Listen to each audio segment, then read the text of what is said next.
Good MC दोस्तों, यह हम सभी जानते हैं कि हमारी सेनाएं कर्तव्य परायणता और कार्यनिष्ठा में संपन्न देश की आन बान और शान हैं। और इनकी इसी प्रतिबद्धता व निष्ठा ने न आज से बल्कि दशकों से देश की सुरक्षा की बागडोर अपने हाथों में संभाली हुई है।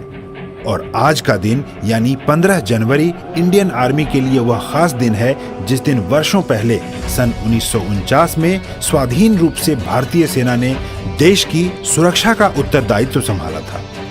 वैसे तो भारतीय सेना की नींव 1 अप्रैल 1895 में ईस्ट इंडिया कंपनी के अधीन रखी गई थी और अंग्रेजों ने बाद में इसे ब्रिटिश इंडियन आर्मी का नाम दिया।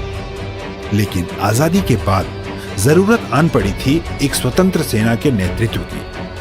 अंततः 15 जनवरी 1949 को भारतीय सेना की कमान भारत पाक युद्ध में भारतीय सेना का नेतृत्व कर रहे सेना प्रमुख के.एम. करियप्पा को थमाई गई। उन्होंने भी British commander in chief general sir Francis butcher से भारतीय सेना की न सिर्फ कमान थामी बल्कि फील्ड मार्शल का पदभार संभालते हुए भारतीय सेना को और ताकतवर बनाया। उनके उत्तम युद्ध कौशल, प्रशिक्षण और अनुशासन ने एक संवेग व सुदृढ़ सेना की नींव रखी। परिणाम स्वरूप उस समय की मात्र 2 लाख वाली सैन्य शक्ति में आज लगभग 13.5 लाख जांबाज वीर अपनी धरा की रक्षा करने के लिए दिन रात तत्पर हैं। हर वर्ष भारतीय सेना दिवस के अवसर पर नई दिल्ली के इंडिया गेट पर अमर जवान ज्योति में शहीदों को श्रद्धांजलि दी जाती है। तत्पश्चात सैनिक परेड व सैन्य शो का आयोजन किया जाता है और जवानों के असीम शौर्य के लिए उन्हें सम्मानित भी किया जाता है। दुश्मनों के सीने में जो भय है वो देश के जवान हैं।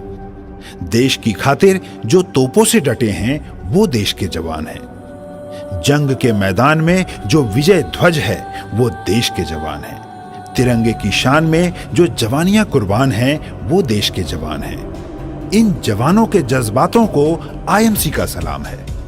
अपने अदम्य साहस और शौर्य से भारत मां की रक्षा करने वाले देश के सभी वीर सैनिकों को समस्त आईएमसी परिवार की ओर से सादर नमन और भारतीय सेना दिवस की हार्दिक शुभकामनाएं।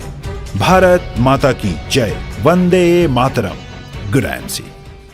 जिन लोगों ने आईएमसी बिजनेस पेज को सब्सक्राइब नहीं किया है वो कृपया हमें सब्सक्राइब करें और सब्सक्राइब करने के बाद बेल आइकन पे क्लिक करें जिससे आने वाली वीडियो की नोटिफिकेशन आपको सबसे पहले मिले।